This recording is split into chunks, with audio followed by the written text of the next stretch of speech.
आप देख रहे हैं जन कल्याण एक्सप्रेस न्यूज़।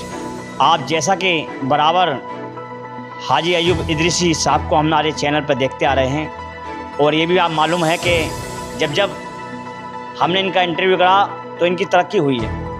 उसके बाद तो इन्हें बाद में बहुत रिपोर्टर मिलते हैं, लेकिन जन कल्याण इनके साथ में वो ऑक्सीजन देके जाता है कि जिससे इनका माहौल बना रहे, चुनावी प्रक्रिया में ये बराबर लड़ते रहे।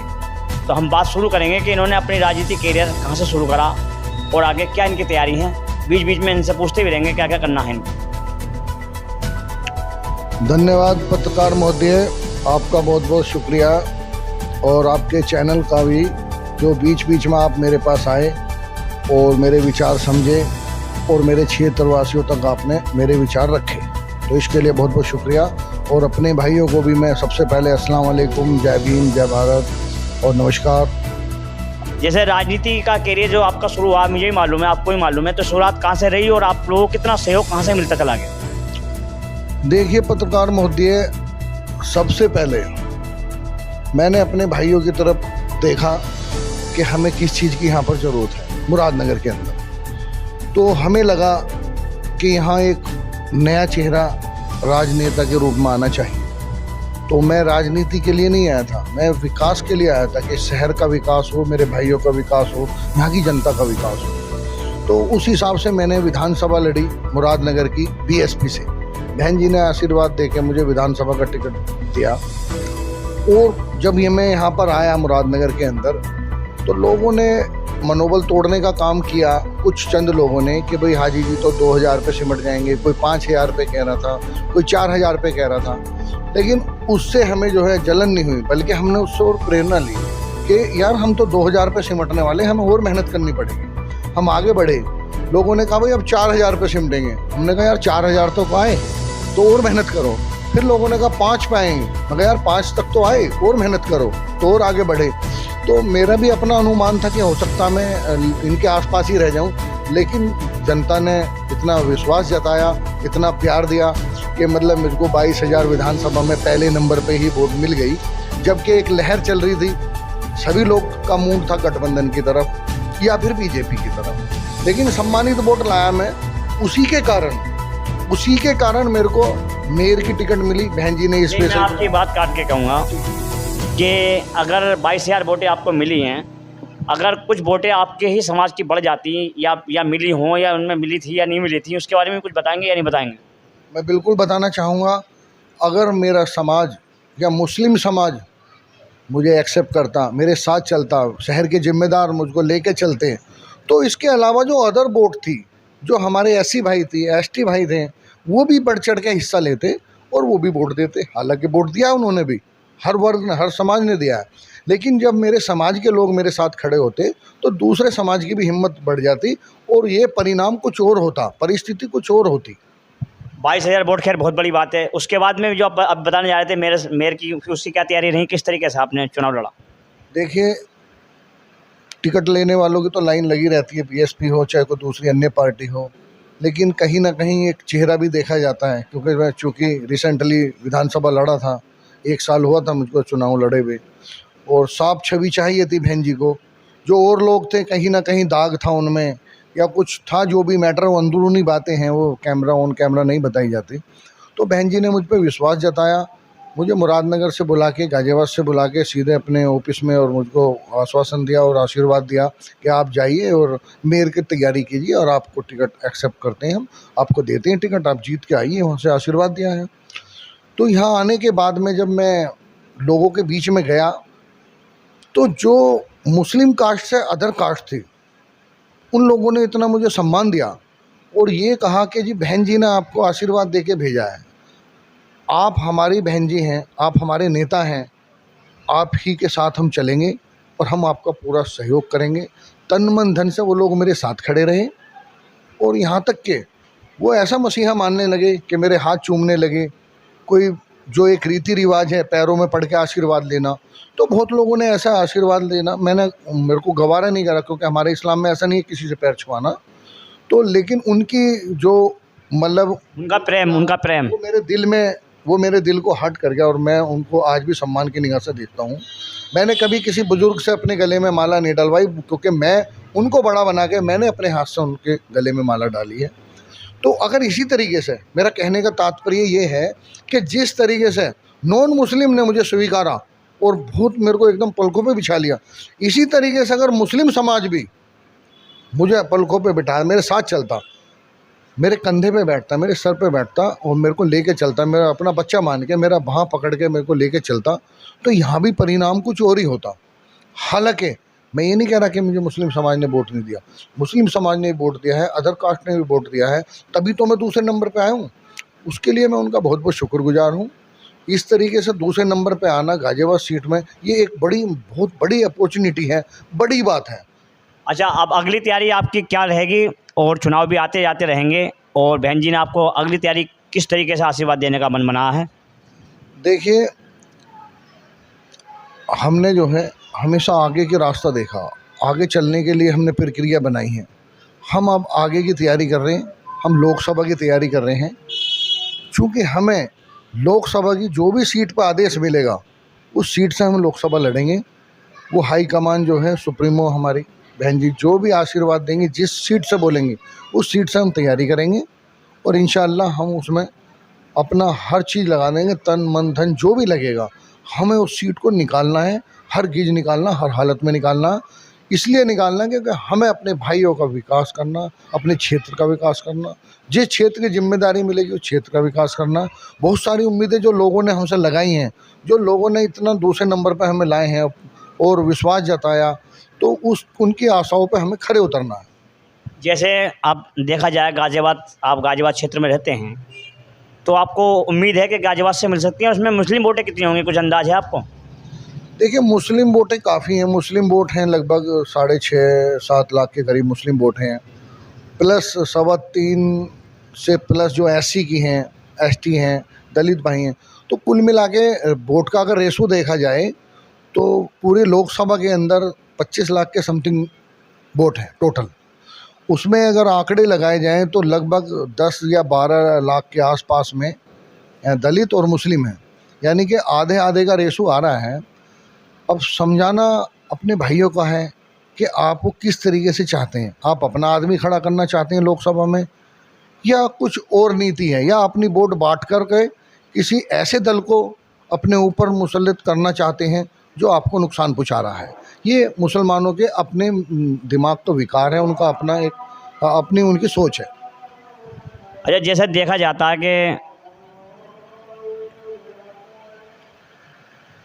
जैसे आप लोकसभा की तैयारी कर रहे हैं बराबर, और उसके अंदर भी जाते आए हैं चुनाव के अंदर, और चुनावी प्रक्रिया बराबर चलती आई है। आप बता रहे हैं कि आप दूसरे नंबर पर रहे और अब लोकसभा की तैयारी भी कर रहे हैं। तो बात ये चल रही है कि हमारे यहाँ करीब जो है, आपने बताया कि 25 लाख के आसपास समथिंग वोटें हैं, और करीब 10 या 12 के आसपास एससी और एसटी और मुस्लिम मिला के हैं। तो मुस्लिमों से क्या अपील करना चाहेंगे आप? देखिए, मुस्लिम तो मैं भी हूँ, उसी कम्युनिटी से मैं भी आता हूँ। मैं सिर्फ ये कहना चाहूँगा अपने मुस्लिम भाइयों से कि जब जब मैं आपके बीच आया तो मुझे आपने हालांकि आशीर्वाद दिया, अपना दुआएं दी, लेकिन मेरे साथ में कोई ऐसा व्यक्ति नहीं खड़ा हुआ जिसका एक प्रभाव दूसरी बिरादरी पे लगे, पहुँचे। और उसके बाद में सेकंड नंबर पे जब मैं एससी समाज में गया तो वहाँ पर मुझे अपने मुस्लिम भाइयों की कमी खली। तो जब मेरे को मुस्लिम भाइयों की कमी खली तो बड़ा अफसोस हुआ, क्योंकि वो लोग, उन्होंने कहा कि भाई हम तो आपके साथ हैं दिल जान से, हम कहीं बैठें, कहीं उठें, कहीं खाएं, कहीं पिएं, लेकिन हमारे को इलेक्शन के चुनाव वाले दिन सिर्फ हाथी दिखाई देता है। लेकिन आपके समाज के लोग कहाँ हैं? मुस्लिम समाज के लोग कहाँ हैं आपके साथ में? ये बताइए। हम तो आपको वोट दे रहे हैं, आप अपनों में जाइए, अपने लोगों को समझाइए। जब उन्होंने मुझसे ऐसे कहा तो मेरे दिल पे एकदम हार्ट लगता था, एकदम ऐसा लगता था कि क्या सच्चाई बोल गई। और मैं जब अपने भाइयों के पास गया और उनसे निवेदन किया कि भाई मैं आपके बीच आया हूँ, आपका बेटा, आपका बच्चा हूँ, ये टिकट मैं आपकी झोली में लाके डाल दिया, अब इसको लेके चलो। तो मेरे मुस्लिम भाइयों का ये कहना था कि जी मैं तो कल को रिश्तेदार आ रहे हैं, अब मैं मेहमान आ रहे हैं, अभी मुझे काम पे जाना है, कल को मुझे उसकी सगाई में जाना है। तो जहाँ भी गया उन्होंने कहीं ना कहीं अपनी परेशानी मुझे बताई और मैं उनकी परेशानी को समझ के मैं कहा ठीक है भाई, आप मेरे साथ ना जाके पहले आप अपनी परेशानी को दूर करो, अपनी प्रॉब्लम दूर करो, और कहीं मेरी भी आवश्यकता हो तो मैं भी चल दूँगा मेरे भाई, लेकिन आप अपना काम मत बिगाड़ो। इस तरीके से मैं लोगों के बीच गया तो कहीं ना कहीं मुझे अपने भाइयों की कमी खलती है। अच्छा, जैसे मेयर अगर आप बनते ज़िला गाज़ियाबाद के अंदर, और हमारा जो ज़िला है पश्चिमी उत्तर प्रदेश का, पूरे प्रदेश का जान है, दिल है, तो आप उसमें क्या विकास करते, किस तरीके से आप उसके अंदर विकास करते? देखिए, मैं एक चीज़ आपको पहले बताना चाहता हूँ, गाज़ियाबाद यूपी का दिल है, बिल्कुल सही है, दिल्ली के नज़दीक है और हॉट सीट है, यहाँ पर भाजपा का गढ़ है, सारे विधायक इनके, एमपी इनके और मंत्री इनके। कहने का तात्पर्य मेरा ये है कि ये सीट हम हारे नहीं है, हमें तो ये समझो कि हराया गया है, क्योंकि यहाँ का समीकरण इतना बढ़िया बन गया था। मुस्लिम 4.5 लाख वोट थी, 3.25 के करीब एससी वोट थी, और ये सब 8 लाख वोट हो जाती हैं, 15,34,000 के करीब वोट थी सारी टोटल मिला के। तो आधे में तो हम थे। अगर मुस्लिम भाई खड़े हो जाते मेरे साथ तो 11 बजे अपना कैंडिडेट जिता लेते, 11 बजे आराम से जीता था। 4.5 लाख में मैं कहता हूँ अगर 2.5 लाख आधी भी वोट मुस्लिमों की डल जाती तो अपना कैंडिडेट जिता लेते। लेकिन कहीं ना कहीं हो सकता हम कसूरवार हैं, हम भाजपा को लाने के लिए हम ही जिम्मेदार हैं, हम मुस्लिम भाई जिम्मेदार हैं, क्योंकि हमारी वोट 5 जगह छिन भिन हो गई हैं। हमारी वोट कांग्रेस पे भी गई है, हमारी वोट आम आदमी पार्टी पे भी गई है, हमारी वोट आईएमएम पे भी गई है, हमारी वोट बीएसपी भी गई है, और हमारी वोट हो सकता है भाजपा पे भी गई हो। तो कहीं ना कहीं जिस सरकार को हम हटाना चाह रहे हैं उसी को हम ला रहे हैं। इंटरनल अगर आप देखोगे तो वो हम ही लोग ला रहे हैं बीजेपी को, कोई दूसरा आदमी नहीं ला रहा, क्योंकि हम इतनी क्वांटिटी में होने के बाद भी हम अपना व्यक्ति नहीं बना पा रहे हैं मेयर। जबकि आपको पता है कि 3.25 लाख जो एससी की वोट है वो कुछ तो देंगे। जब आप ही लोग नहीं साथ चलोगे तो वो क्यों देंगे भाई? उनको तो पता है कि यार मुस्लिम तो जुड़ नहीं रहा, हमारी वोट जाने से ख़राब हो रही है वोटें हमारी, इसलिए कहीं ना कहीं उन्होंने भी अपना हाथ खींच लिया।